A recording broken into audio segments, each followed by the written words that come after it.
আসসালামু আলাইকুম viewers, welcome to my channel. কেমন আছেন আপনারা সবাই? দেশে এবং দেশের বাইরে যে যেখান থেকে আমার ভিডিওটা দেখছেন না কেন, সবাইকে জানাচ্ছি সাজিয়াস ব্লগ চ্যানেলে স্বাগতম।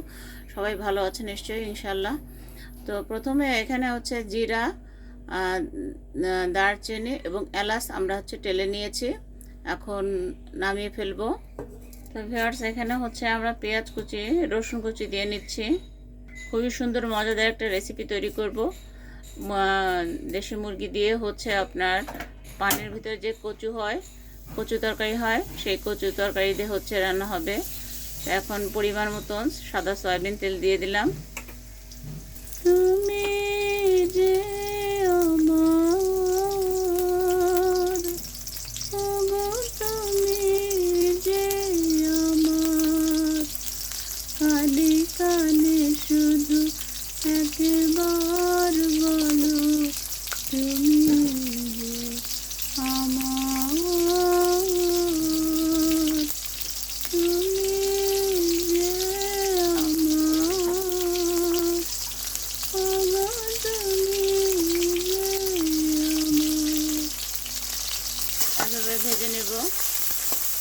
বাদামি বর্ণ হলে এটা তুলে রাখবো ভিউয়ার্স। পেঁয়াজ আমাদের বাদামি বর্ণ হয়ে গেছে, এখন আমরা এটা তুলে রাখবো। লাস্টে নামানোর আগে দিব, সেটাও আপনাদের দেখাবো। সাথে থাকুন আর দেখতে থাকুন ভিউয়ার্স। এখন তেলের মধ্যে দেশি মুরগিটা ঢেলে দিয়ে দিলাম। লবণ দিয়ে দিচ্ছি। এভাবে একটু ভেজে নেব হালকা করে।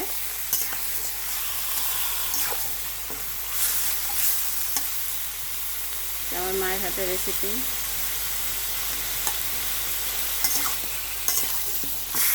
দেশি হাঁস দিয়ে, তারপর মান কচু, তারপর পানি কচু, এই তরকারি দিয়ে খুবই সুন্দর করে রান্না করে, ডিম পাড়া মুরগি দিয়ে।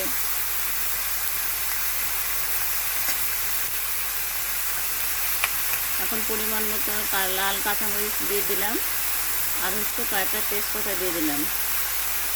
কাঁচামরিচগুলো আস্ত দিয়েছি, যদি কখনো পাতে খেতে ইচ্ছা করে তখন ভেঙে মাখিয়ে খাবো।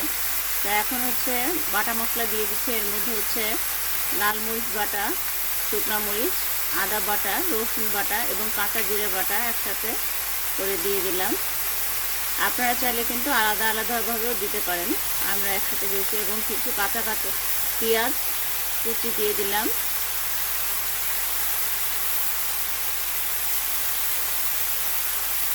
এই রান্নাটা খেতে এত জোশ হয় ভিউয়ার্স, যা বলার বাইরে। খুবই মজা লাগে, খুবই মজা লাগে খেতে।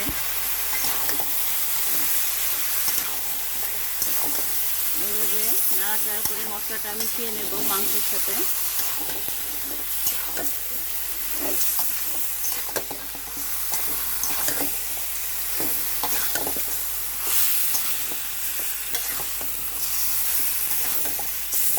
আমার মনে হয় পৃথিবীর সব মাদের রান্নাই শ্রেষ্ঠ রান্না হয়, তবে আমার মার হাতের রান্নাটা আমার কাছে সবসময় ভালো লাগে। এখন পরিমাণ মতো হলুদ গুঁড়ো দিয়ে দিলাম। এখন আবার একটু নাড়াচাড়া করে মিশিয়ে কষিয়ে নেব।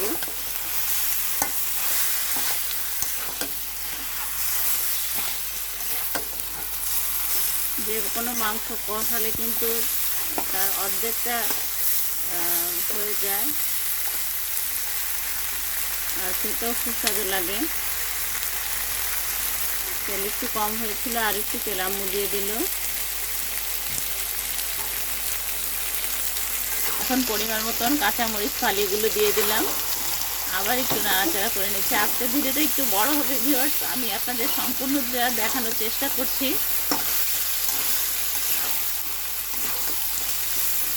যাতে যারা রান্না জানেন না তারাও যাতে বাসায় বসে রান্নাটা করে খেতে পারবেন। এই রেসিপিটা খুবই দুর্দান্ত লাগে খেতে। আরও কিছুক্ষণ কষাবো, কিন্তু তেলের উপরে কষাচ্ছি ভিউয়ার্স। তেলের উপর কষালে বেশি ভালো লাগে খেতে, খুবই মজা লাগে। সামান্য একটু পানি দিয়ে দিলাম, কারণ মশলাগুলো পুড়ে যাচ্ছিল ভিউয়ার্স সাইড দিয়ে, মানে পাট দিয়ে, সেই জন্য সামান্য একটু পানি দিয়ে নিলাম। পানি দিয়ে আবার একটু নাড়াচাড়া করে কষিয়ে নিলাম। হলুদ লবণ দিয়ে কচু তরকারিগুলো, পানি কচু আর কি সিদ্ধ করে রেখেছিলাম, সেটা দিয়ে দিচ্ছি।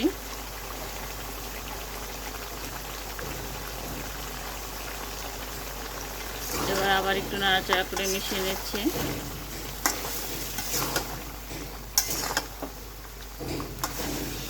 কচু তরকারি দেখতে কিন্তু খুবই মজা লাগে, খুবই মজা লাগে। আর বর্ষার দিনে কিন্তু কচু তরকারি বেশি পাওয়া যায়, পানি কচু, আর মানুষ খায়ও কিন্তু অনেক। যারা যারা পছন্দ করেন কচু তরকারিটা অবশ্যই একবার হলেও বাসায় ট্রাই করবেন। কেমন হলো কমেন্ট বক্সে গিয়ে কমেন্ট করে জানাতে কিন্তু ভুলবেন না। আর ভিডিওটা দেখার আগে আপনাদের সবার কাছে একটা রিকোয়েস্ট, লাইক দিতে ভুলে যান। লাইক দিয়ে আগে ভিডিওটা দেখা শুরু করবেন এবং অ্যাড সহ দেখবেন। সবার কাছে একটা রিকোয়েস্ট, জানি সবাই ফুলফিল দেখে না, কিছু কিছু আমার প্রাণপ্রিয় ফ্রেন্ড সার্কেল বন্ধুবান্ধবরা আছে তারা দেখেন, কিন্তু আদার্স মানুষরা দেখেন না। এখন আবার একটু ঢেকে দিলাম। তো আপনাদের সবার কাছে একটা রিকোয়েস্ট, একটা লাইক দিয়ে ভিডিওটা দেখা শুরু করবেন। আর অ্যাড যতক্ষণ চলাতে থাকে অন্ততপক্ষে ততক্ষণ পর্যন্ত একটু দেখেন আপনাদের সবার কাছে। আপনারা তা না হলে আপনারা টেনে টেনে চলে যান, এটা খুব কষ্ট লাগে জানেন। আর ভিডিওটা কেউ টেনে টেনে দেখবেন না। আর অবশ্যই সবার কাছে একটা রিকোয়েস্ট, কেউ টাইম সেটিং করবেন না। সবার কাছে এটা স্প্যাম কমেন্ট হয়ে যায়, কেউ যদি আপনার ভিডিওতে করে সেটাও আপনারা বলে দেবেন। আর লাইক দিয়ে অবশ্যই ভিডিওটা দেখা শুরু করবেন। আপনাদের সবার কাছে আমার আবার একটা রিকোয়েস্ট, সাজিয়াস ব্লগ চ্যানেলের সঙ্গে থাকবেন। আর এইভাবে বাসায় একবার হলেও পানি কচুর তরকারি দিয়ে দেশি মুরগির ঝোল একবার হলেও রান্না করে খেয়ে দেখবেন। কেমন হলো কমেন্ট বক্সে গিয়ে কমেন্ট করে জানাতে কিন্তু একদমই ভুল করবেন না। আর ভুল ত্রুটি যা কিছু করে থাকি অবশ্যই ক্ষমা দৃষ্টিতে দেখবেন। ভালো থাকুন, সেই পর্যন্ত নিরাপদে থাকুন। আল্লাহ হাফিজ।